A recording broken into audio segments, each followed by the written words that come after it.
एक किशनगढ़ के दूल्हा गांधी थे। हुस्न में फिदा होना, हुस्न में फिदा होना ये दूल्हा बन के धर्म होते। और डबल रोटी से ज्यादा गरम चीला रोटी होते, चीला रोटी होते। ज्यादा देखे दूल्हा अकेला देखे छेबे, देख के चलबे चोरी ये दूल्हा मुल्ला अकेला देखे छेबे।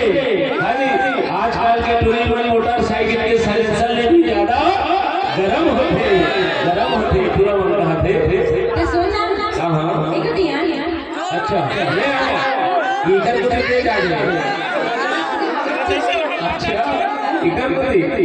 हां जवा मा गोबरनी तो देखते साबर अच्छा जवा मा गोबरनी तो देखते साबर गले तो देखते साबर। ओहो सुनना तोरी 16 साल की तोर जवानी दिखे या वापस चाली हो।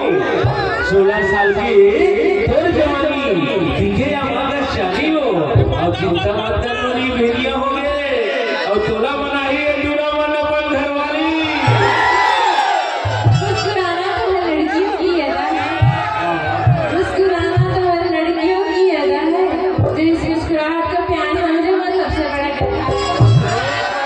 देखो सुनवानी हो, देखो सुनो तो चांदनी चांद से होती है सितारों से नहीं मेरी जान, चांदनी चांद से होती है सितारों से नहीं। और मोहब्बत एक से होती है बेगारों से नहीं। चिटक मटक मर रिंगना संगी अब फिर से गाए, चिटक मटक मर रिंगना संगी अब फिर से गाए। तभी तो ड्रामा कितने का गजब के मारे। सुनना मैं क्या कहता हूँ सुने थे। अरे चाय में शक्कर है, शक्कर नहीं तो पीने में क्या फायदा। चाय में यदि शक्कर नहीं है तो पीने से क्या फायदा। अरे ये कुंवारा जवान लड़के हैं, इनके जवानी में तेरे जैसे लड़की नहीं है तो जीने से क्या फायदा। मुझे ना जान ना समझना मैं सब कुछ समझती हूँ।